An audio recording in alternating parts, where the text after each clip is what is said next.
Hello hello. तो कैसे आप लोग? तो मैं आपका भाई ओयो रामलाल आ गया भाई 7th क्लास में रे ऑप्टिक्स के, जिसमें जो भी क्वेश्चन कराए हैं सर ने उसको हम वन बाय वन फिर से सॉल्व करेंगे। तो आप इसको यूज़ कर सकते हैं अपने टेस्ट के प्रैक्टिस के लिए, नीट के प्रैक्टिस के लिए, और जितनी भी प्रैक्टिस करनी है उसके लिए आप इसको यूज़ कर सकते हैं।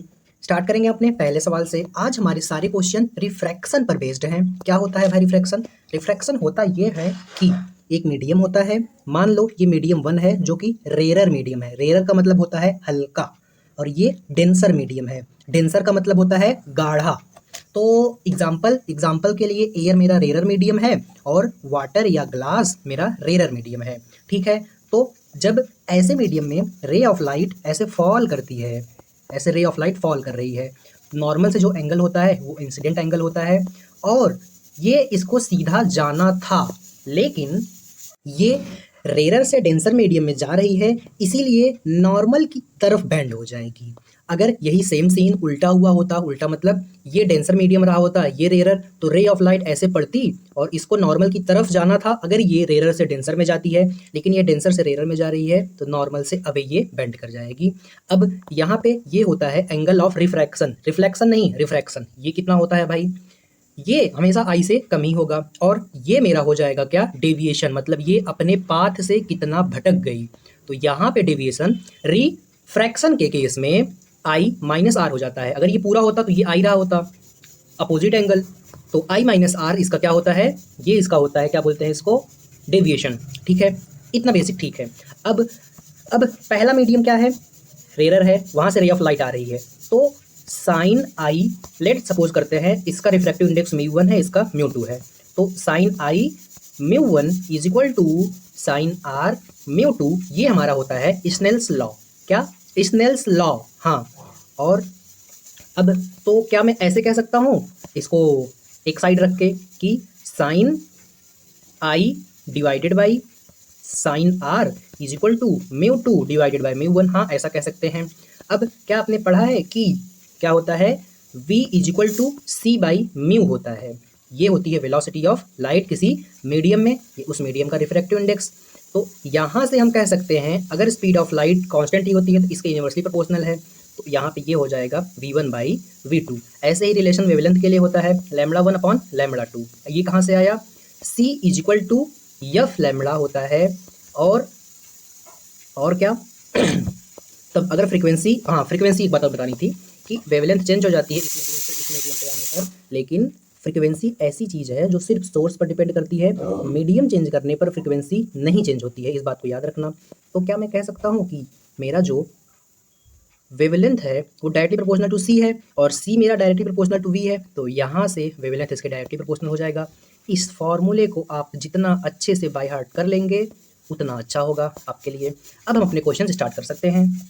क्या है भाई हमारा पहला क्वेश्चन? हमारा पहला क्वेश्चन है जेई मेन का। जेई मेन इंजीनियरिंग वालों का एग्जाम होता है ना, उसका क्वेश्चन है।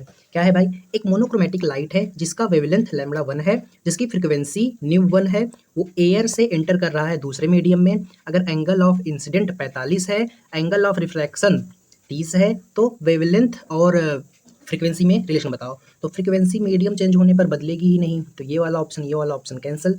अब या तो सेकंड होगा या तो थर्ड होगा। अब दोनों में देख लेते हैं कौन सा होगा। अभी अभी हमने पढ़ा था क्या?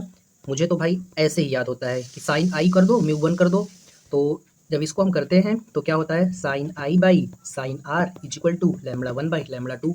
अब साइन आई कितना है? 45 है, तो साइन 45 पुट कर देंगे और यहाँ पर साइन 30 पुट कर देंगे। साइन 45 की वैल्यू कितनी होती है? वन बाई रूट टू, तो ये रूट टू नीचे आ गया। साइन 30 की वैल्यू कितनी होती है? ये होती है वन बाई टू, तो नीचे जो टू था वो चला गया ऊपर। इस रूट टू से इस टू को कैंसिल करेंगे तो ऊपर बचेगा रूट टू, जो कि इक्वल टू होगा lambda one by lambda to के। अब यहाँ से हमारा लैम्बडा टू कितना हो जाएगा? यहाँ से हमारा जो लैम्बडा टू के फॉर्म में सारी इक्वेशंस हैं, तो यहाँ से हमारा लैम्बडा टू जो है वो हो जाएगा lambda one by root two. ऐसा कौन सा ऑप्शन में है? ऐसा एक ही ऑप्शन में है, इस वाले। ये लैम्बडा वन ऊपर है, दिख नीचे रहा है लेकिन ये ऊपर है, तो ये वाला गलत, ये वाला सही। अब हम अपने सेकंड क्वेश्चन में आ गए। सेकंड क्वेश्चन क्या है भाई? हमको रिफ्रैक्टिव इंडेक्स ग्लास का दिया है, हमको वेलोसिटी ऑफ स्पीड लाइट बतानी है ग्लास में। तो v क्या होता है c बाई म्यू। c की वैल्यू क्वेश्चन में ही दिया है 3 इंटू 10⁻⁸ आपको याद भी होनी चाहिए। 1.5 से ये कैंसिल होगा तो ये हो जाएगा 2 इंटू 10⁸ ये मेरा आंसर हो जाएगा। आगे चलेंगे ये वाले फॉर्मूले से। अगला क्वेश्चन क्या था भाई हमारा? हाँ ये तो आ गया। अगला क्वेश्चन है एक रे ऑफ लाइट है, वो इतना टाइम ले रही है क्या ग्रास स्लैब को क्रॉस करने में, जिसका रिफ्रैक्टिव इंडेक्स ये है। तो हमको थिकनेस ऑफ स्लैब बताना है। अब थिकनेस ऑफ स्लैब कैसे बताएंगे? मान लो ये स्लैब है, यहाँ से रे जा रही थी, फिर यहाँ से ऐसे निकल रही है, तो इसमें जितना टाइम एक्सपांड की है वो क्वेश्चन में दे दिया है टाइम। हमको ये वाला थिकनेस मतलब डिस्टेंस बताना है। हमको स्पीड ऑफ लाइट इसमें पता है। कैसे निकालेंगे? डिस्टेंस क्या होता है? डिस्टेंस हमारा होता है वेलोसिटी इनटू टाइम, और किसी भी ग्लास स्लैब या मीडियम के अंदर v क्या होता है c बाई म्यू। तो c by mu into T. c कितना होता है 3 इंटू 10⁸। म्यू कितना है भाई ग्लास का 1.5। टाइम कितना है 10⁻⁻9। ये हमारा टाइम है। जब हम इसको सॉल्व करेंगे तो ये आ जाएगा 2 इंटू 10⁻8 और ये माइनस है तो -9 हो जाएगा। तो एक पावर कम करेगा तो ये हो जाएगा 0.2। तो जो थिकनेस है ग्लास स्लैब की वो उतनी हो जाएगी, मतलब 0.2। मतलब कौन सा वाला ऑप्शन? ये वाला। आगे चलेंगे अगले सवाल पर। अगला सवाल क्या है भाई हमारा? अगला सवाल है कि 3 मीडियम है, हमको क्या बताना है? Speed of light v2 in medium 2 will be कितना होगी। v2 में हमको स्पीड ऑफ लाइट बताना है। तो क्या आपने v is equal to C by mu, ये रिलेटिव परमिटिविटी और परमिएबिलिटी आपने पिछले चैप्टर में पढ़ा होगा, तो ये रिलेशन वहाँ से आता है। और यहाँ पर हम जब वैल्यू पुट करेंगे तो यहाँ रखेंगे 3 इंटू 10⁸ ई, और आर की वैल्यू 9 और 1 है, तो यहाँ पे 9 होगा, यहाँ पे 1 होगा। 9 को रूट के अंदर 3 ही होता है, तो 3 से 3 कैंसिल होगा, बचेगा सिर्फ ये वाला। तो 1 इंटू 10⁸ मेरा आंसर हो जाएगा। अब ये सवाल थोड़ा सा अच्छा है, ज़्यादा नहीं थोड़ा सा। क्या? Time taken by travel to different material A और बी, दोनों का refractive index mu A mu B है। थिकनेस सेम थिकनेस है, मतलब दोनों के थिकनेस जो है वो सेम है। मान लो ये था, तो इसके बीच का जो थिकनेस है मान लेते हैं डी है, वो सेम है। इसका रिफ्रैक्टिव इंडेक्स म्यू ए है, इसका रिफ्रैक्टिव इंडेक्स म्यू बी है। तो बोल रहा है कि मान लो T1 टाइम इसको क्रॉस करने में लगा, T2 टाइम इसको क्रॉस करने में लगा, तो T2 माइनस T1 की वैल्यू हमको दी है 5 इंटू 10⁻⁻10 सेकेंड, दोनों के टाइम के डिफरेंस की वैल्यू। तो टाइम क्या होता है भाई? टाइम होता है डिस्टेंस अपॉन वेलोसिटी। तो T2 को क्रॉस करने में लगने वाला डिस्टेंस क्या होगा d, और उसको क्रॉस करने में लगने वाली स्पीड v2, माइनस T1 को क्रॉस करने में डिस्टेंस d ही लगेगा, और यहाँ पर हो जाएगा v1 which is equal to 5 into 10⁻⁻10। अब एक काम करें, हम यहाँ से एक काम कर सकते हैं, d को कॉमन ले लें। d को कॉमन लेने से पहले हम एक और काम कर सकते हैं कि ये b है, 2 नहीं है। मान लो b था ना, T1 माइनस T2 था, तो वो TB माइनस TA था। तो एक काम करें, हम यहाँ से d को कॉमन ले लेंगे। जब हम d को कॉमन ले लेंगे तो 1 डिवाइडेड बाई ये a है, ये b है, तो VB माइनस VA हो जाएगा। ये कितना हो जाएगा? ये हो जाएगा 5 इंटू 10⁻⁻10, इतना हो जाएगा। अब हमको क्या निकालना है? हमको निकालना है थिकनेस, वही d की वैल्यू निकालनी है वेलोसिटी के टर्म्स में। ये देखो वेलोसिटी दिया है, वेलोसिटी दिया है।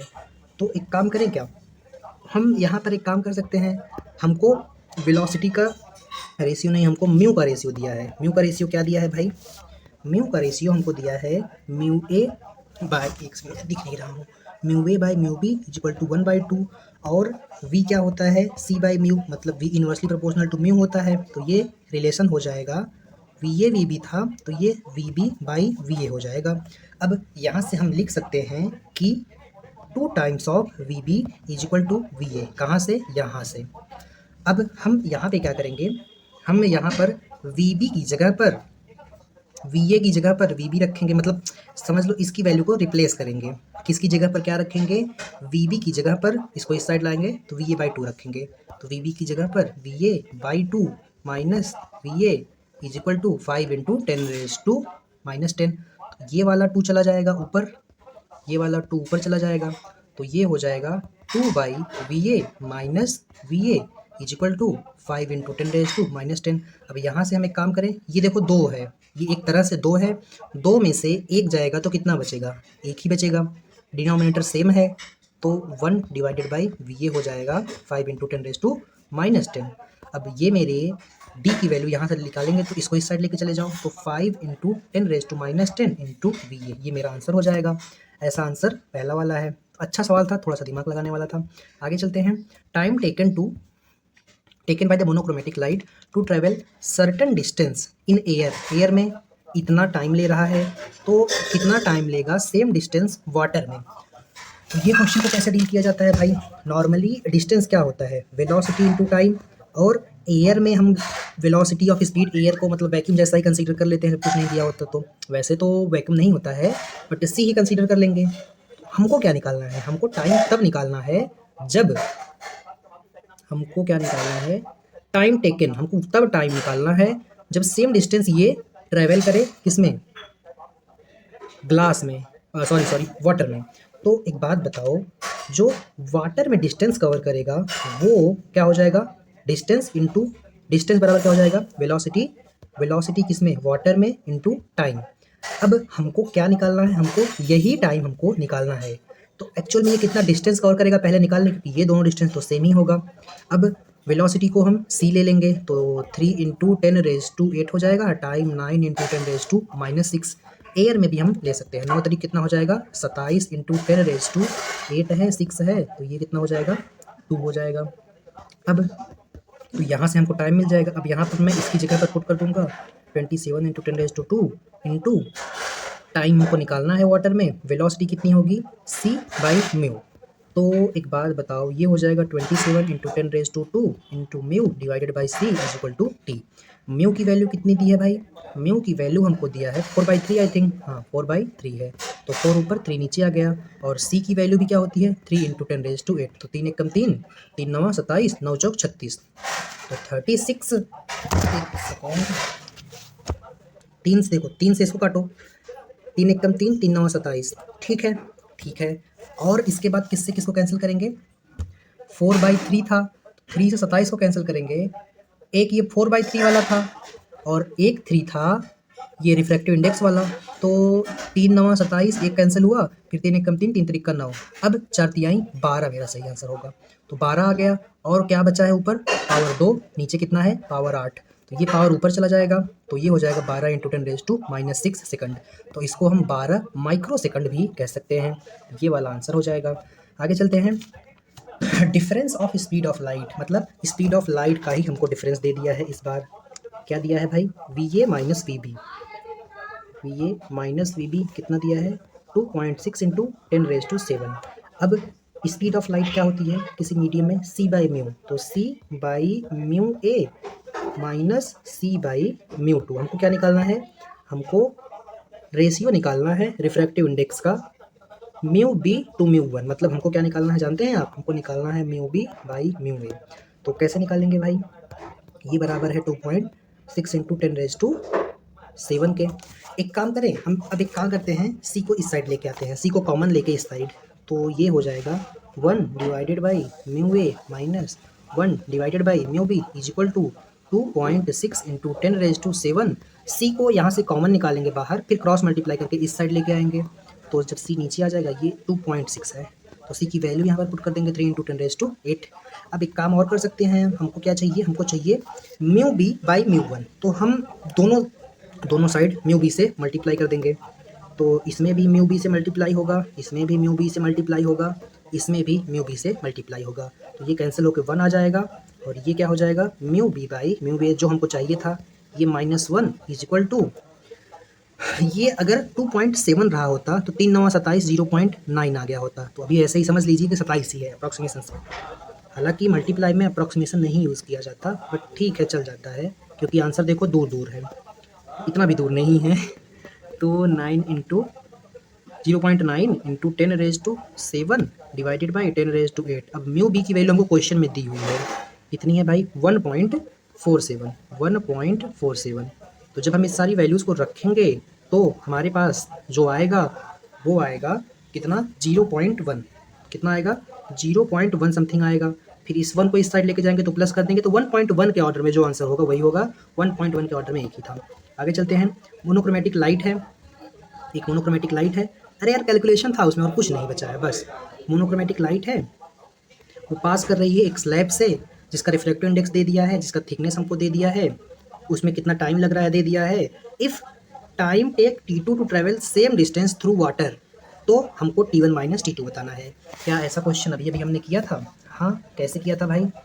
इस क्वेश्चन में हमको T1 माइनस T2 ही बताना है। तो T1 क्या होता है भाई? Distance upon velocity. अब वेलोसिटी मीडियम है तो C बाई म्यू ग्लास वाला medium minus D by C by mu water वाला मीडियम, यही हमको बताना है। तो क्या हम म्यू को ऊपर भेज सकते हैं? भाई नीचे है तो भेज ही सकते हैं, minus D into mu W divided by C। अब एक काम करेंगे, हम क्या क्या कॉमन निकाल सकते हैं? डी और सी को कॉमन निकाल सकते हैं, mu of glass minus mu of water. तो ग्लास का थिकनेस कितना है? 90 सेंटीमीटर, तो इसको मैंने मीटर में कन्वर्ट किया, 90 इंटू 10⁻², और speed of light 3 into 10⁸। Glass का रिफ्रैक्टिव इंडेक्स 4/3 दिया है, वाटर का 3/2 दिया है। फिर इसको जब माइनस करेंगे, ये इससे कटेगा तो ये हो जाएगा 30 इंटू 10⁻², माइनस ऊपर जाएगा तो प्लस का माइनस हो जाएगा और ये -10 हो जाएगा। इसमें से इसको माइनस करेंगे तो 1/6 आएगा, 6 से इसको काटेंगे तो 6 पंजे 30, 5 इंटू 10⁻−10 मेरा आंसर हो जाएगा। मतलब कौन सा वाला? मतलब ये वाला। आगे चलते हैं अगले क्वेश्चन में। अगला क्वेश्चन क्या है भाई हमारा? अगला क्वेश्चन है, लाइट एंटर कर रही है किसी मीडियम में 45 डिग्री पर, ठीक है, with interference of air medium. Air medium है, यहाँ से मुझे 45 एंगल दिया है, इस बात को ध्यान देना। हालांकि अब ये भी 45 हो जाएगा, लेकिन अगर ये 60 दिया होता तो आप 60 लेके करते तो गलत हो जाता है, क्योंकि हम नॉर्मल से एंगल लेते हैं। 45 दिया है तो आपका क्वेश्चन तो सही हो जाएगा, लेकिन चीज़ें गलत हो सकती थी। हमको रिफ्रैक्टिव इंडेक्स ऑफ मीडियम बताना है। किसका? इस मीडियम का। तो कैसे लिखेंगे? पहले मीडियम का साइन आई कितना है? 45 है। दूसरे एंगल में कितना है? 15 है। एक मिनट, रे 15 से डेविएट कर रही है, मतलब 45 में 15 घटाएंगे तो ये 30 आएगा। अच्छा क्वेश्चन है भाई, सोचने वाला क्वेश्चन था। ये 30 आएगा। तो साइन 45, पहला मीडियम एयर है, एयर का रिफ्रैक्टिव इंडेक्स कुछ नहीं दिया हो तो 1 लिया जाता है। और फिर उसके बाद साइन 30 को मल्टीप्लाई करेंगे हम दूसरे के म्यू से, वही हमको निकालना है।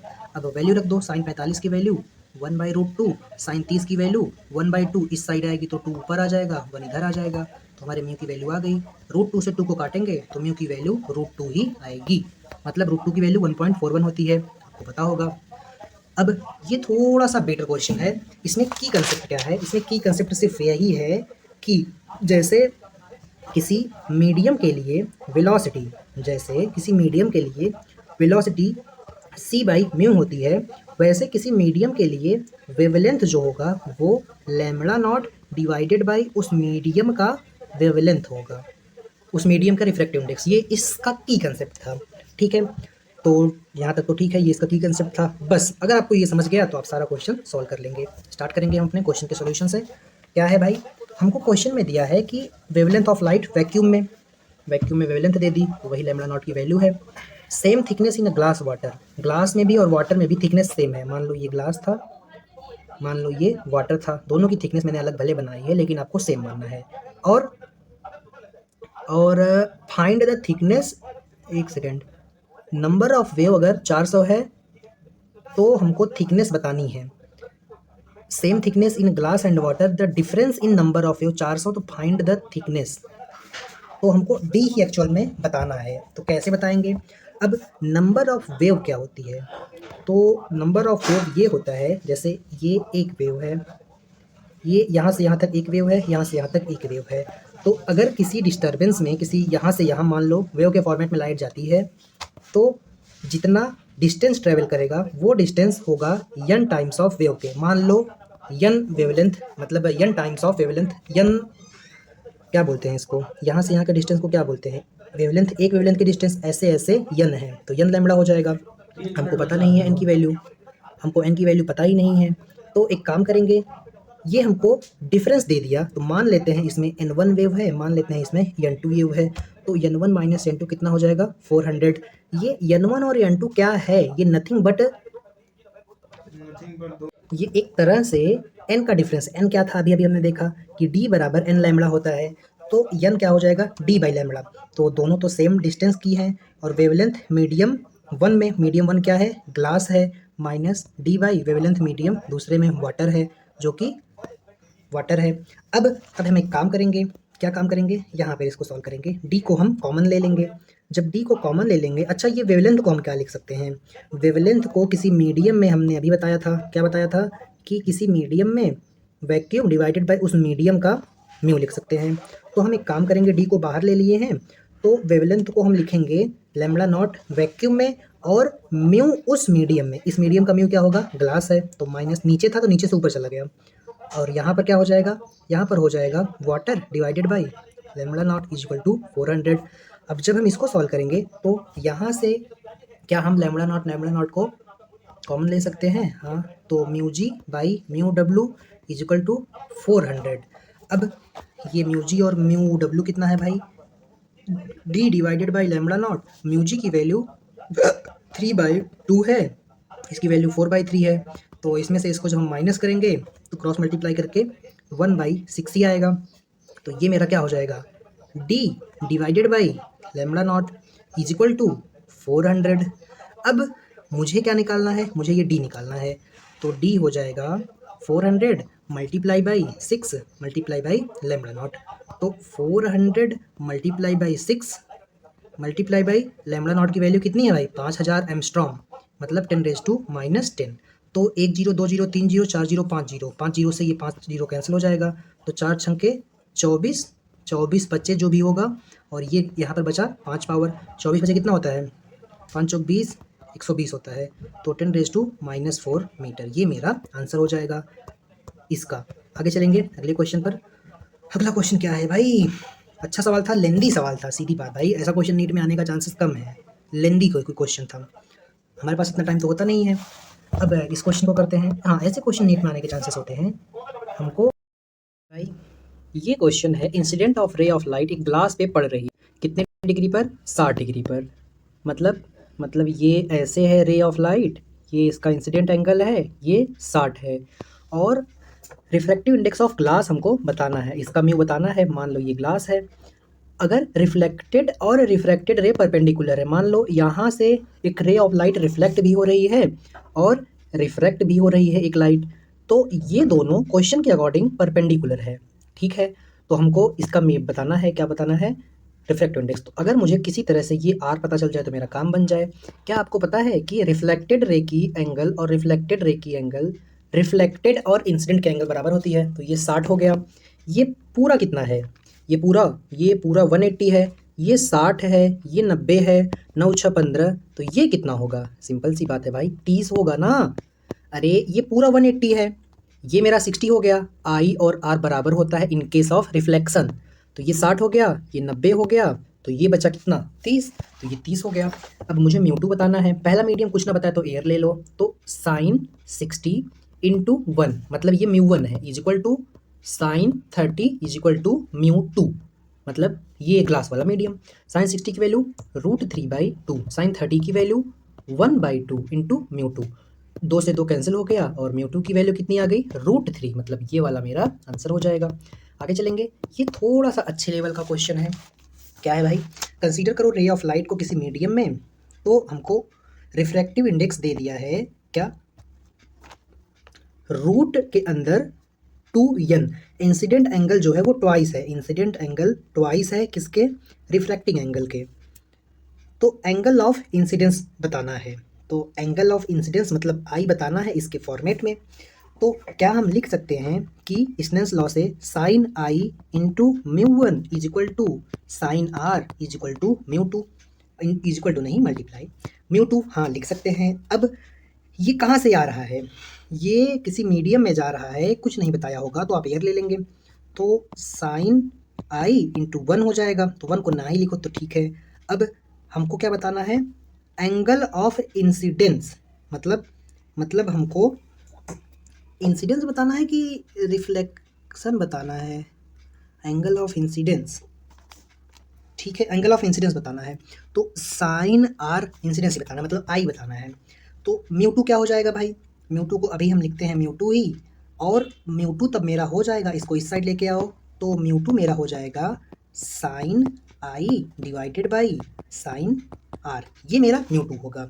अब क्या हमको पता है कि I is equal to 2r है, तो मैं आई की जगह पर 2r रख दूंगा, तो ऊपर की तरफ क्या हो जाएगा, साइन 2r डिवाइडेड बाई नीचे साइन आर। अब साइन 2 थीटा का फॉर्मूला भी आपको पता होना चाहिए कि 2 sine theta into cos theta होता है, तो ये क्या हो जाएगा, ये मेरा हो जाएगा two sine R into cos R divided by sine R से साइन आर कैंसिल, तो बचा क्या, 2 कॉस आर बचा। ये किसके इक्वल है, ये मेरा म्यू 2 के इक्वल है। म्यू 2 कितना दिया है भाई, रिफ्रैक्टिव इंडेक्स मीडियम का √2n दिया है, तो मैं यहाँ पे लिख सकता हूँ √2 के अंदर n, ये बराबर है किसके, √2 कॉस आर के। अब क्या करें भाई, अब एक काम कर सकते हैं, इस 2 को इस तरफ लाओ, तो √2 के अंदर n divided by 2 is equal to cos R. इस 2 से √2 को काटेंगे तो नीचे क्या बच जाएगा, ऊपर रूट के अंदर n, नीचे रूट के अंदर 2 बराबर कॉस आर। तो इसका क्या मतलब, इसका मतलब दोनों रूट के अंदर आ गए, तो √n/2 is equal to cos r आ गया। अब एक काम कर सकते हैं हमको क्या चाहिए, हमको आई चाहिए, ठीक है भाई। तो यहाँ से आर की वैल्यू क्या हो जाएगी, कॉस इनवर्स ऑफ रूट के अंदर n डिवाइडेड बाई 2। अब आर क्या है भाई, आई बराबर 2r था, तो आर क्या है, i/2 है, तो कॉस इनवर्स ऑफ रूट के अंदर n/2 हो जाएगा। इस 2 को इस साइड लेके जाएंगे तो आई हो जाएगा रूट के बाहर 2 into cos inverse of root के अंदर n/2। थोड़ा सा लेंदी क्वेश्चन जरूर था, बट अच्छा सवाल था, ये वाला मेरा आंसर हो जाएगा। आगे चलेंगे, अगला सवाल क्या है भाई, अगला सवाल है एपरेंट डेप्थ के ऊपर है क्या। अगला क्वेश्चन है, एक ग्लास स्लैब है जिसकी थिकनेस हमको दे दी है, कितनी है थिकनेस, 12 mm है, और लोअर सरफेस ऑफ स्लैब के ब्लैक स्पॉट है, हालांकि सर ने ग्रीन बनाया है। एट व्हाट डेप्थ, किस डेप्थ पर अपर सरफेस से वो स्पॉट दिखेगा। तो ये मेरा रेयर मीडियम है, ये मेरा डेंसर मीडियम है, तो रेयर मीडियम से डेंसर मीडियम में देखने पर जहाँ पे होता है अपरेंटली उसके ऊपर दिखता है। तो हमको क्या बताना है कि what depth of upper surface will spot will appear, कहाँ दिखेगा, एक्चुअल में कहाँ है, नहीं वो नहीं, कहाँ दिखेगा। तो इसका एमआर स्टार है कि D apparent divided by mu किसका, रिफ्लेक्टेड रे, जहाँ पर रे रिफ्रैक्ट हो रही होगी, तो रे तो इसी के अंदर रिफ्रैक्ट होगी, सेकंड मीडियम है। या आप ऐसा भी कह सकते हैं कि क्या कि ये मेरा ऑब्जर्वर के पास हो, ऐसा भी आप कह सकते हैं कि ऑब्जर्वर हो जो रिफ्रैक्टेड रे वाला हो, ये रिफ्रैक्टेड रे वाला है, इसको आप ऑब्जर्वर वाला भी कह सकते हैं म्यू। ये होगा डी रियल के डिवाइडेड बाई म्यू जहाँ पर इंसिडेंट रे की होगी। अब हम वैल्यू पुट कर देंगे, हमको डी अपरेंट बताना है, और नीचे रिफ्लेक्टेड रे मतलब एयर मीडियम में है, यहाँ से एक रे निकलेगी, ये दूसरे पर होगी, जो इसको देख रहा होगा तो ऑब्जर्वर है ये, तो जहाँ पर ऑब्जर्वर होगा वहाँ का म्यू 1 हो जाएगा। और डी रियल कितना है, डी रियल मेरा 12 mm है, डी रियल मेरा 12 mm है, तो इसको हम 12 पुट कर देंगे divided by mu of incident ray, मतलब जहाँ से रे निकल रही थी, ग्लास से निकल रही थी, तो ग्लास का रिफ्रैक्टिव इंडेक्स कितना है 1.5, तो इसको मैं 3/2 भी लिख सकता हूँ। तो डी अपरेंट जो होगा ये हो जाएगा 12 दूना 24/3, ये तो ऊपर चला जाएगा ना, 24 हो जाएगा, 3 8 24, मतलब 8 mm वाला मेरा आंसर हो जाएगा। तो देखो ये था एक्चुअल में 12 पर, लेकिन दिखा कहाँ, उसके ऊपर, मतलब 8 पर। तो जब भी हम खुद रेयर मीडियम से डेंसर मीडियम में देखेंगे तो ऑब्जेक्ट अपरेंटली जहाँ होगा उसके पहले ही दिख जाएगा, और जब इसका उल्टा होगा तो इसका उल्टा हो जाएगा।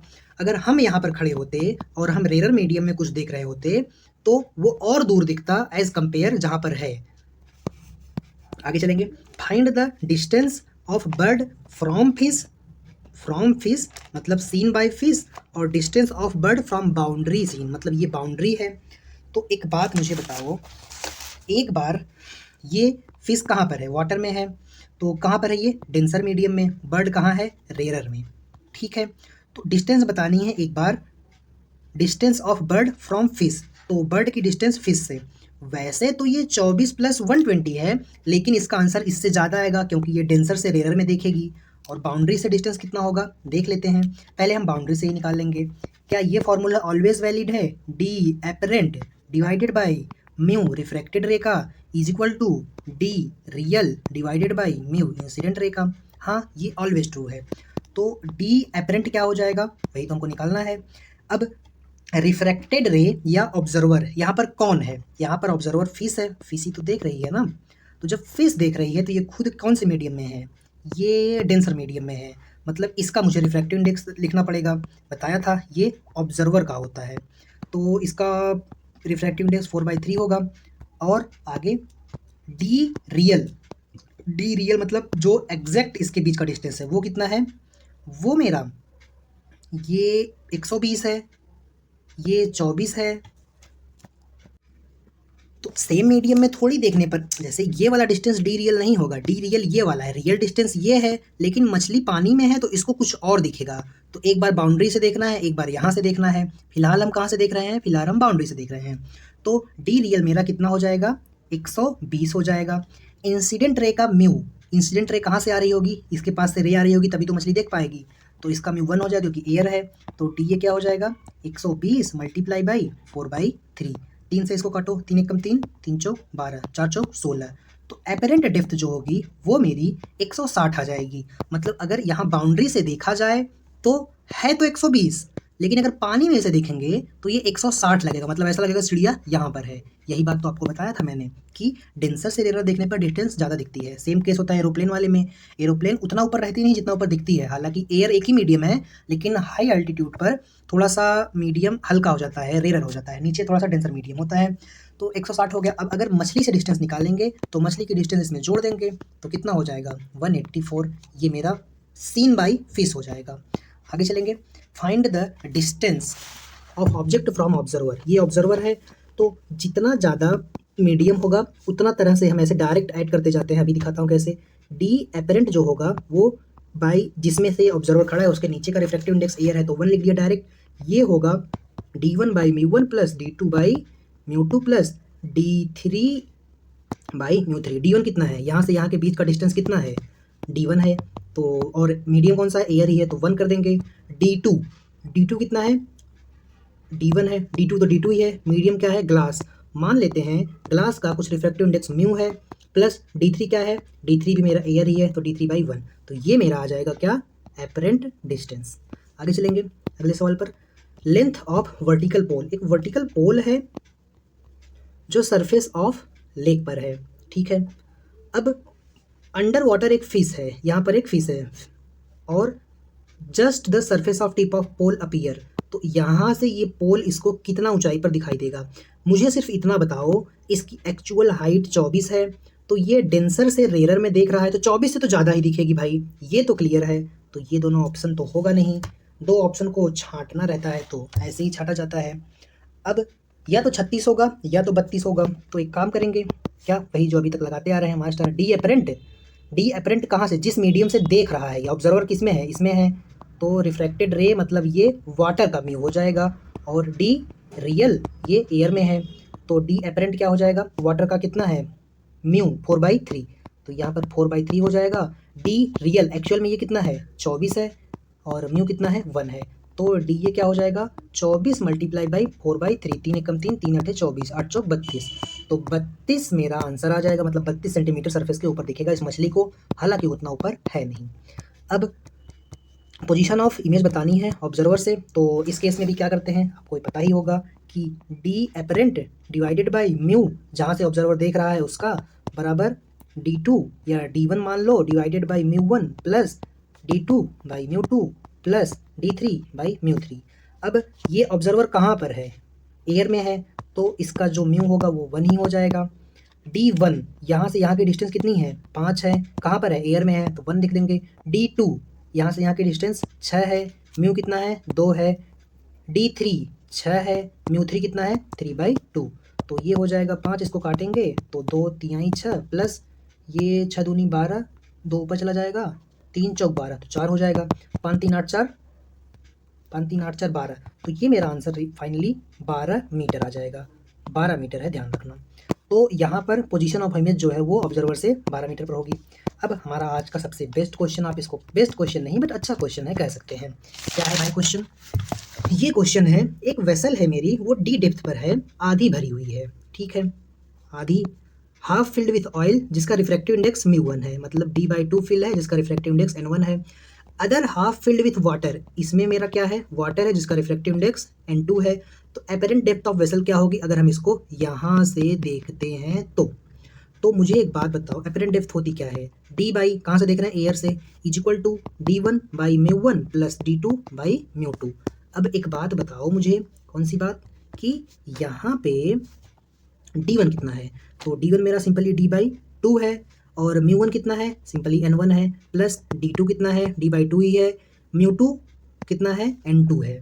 तो ये मेरा एपरेंट डेप्थ का फॉर्मूला आ गया, लेकिन इस फॉर्मेट में आंसर नहीं है, तो हम एक काम करेंगे, हम D/2 को कॉमन ले लेंगे, 1 divided by N1 plus 1 divided by, यार टैप टेढ़ा हो जाता है, 1 डिवाइडेड बाई N2 हो जाएगा। इसको जब हम सॉल्व करेंगे तो D/2 क्रॉस मल्टीप्लाई होगा, तो यहाँ पर आ जाएगा N1 N2, नहीं ऊपर प्लस जाएगा ना, क्रॉस मल्टीप्लाई होगा तो N1 प्लस N2, नीचे हो जाएगा N1 इंटू N2। ये मेरा आंसर होगा, ऐसा आंसर इसमें मैच कर रहा है, तो ये मेरा फाइनल आंसर हो गया। मिलते हैं अगली क्लास में, तब तक के लिए ओके बाय।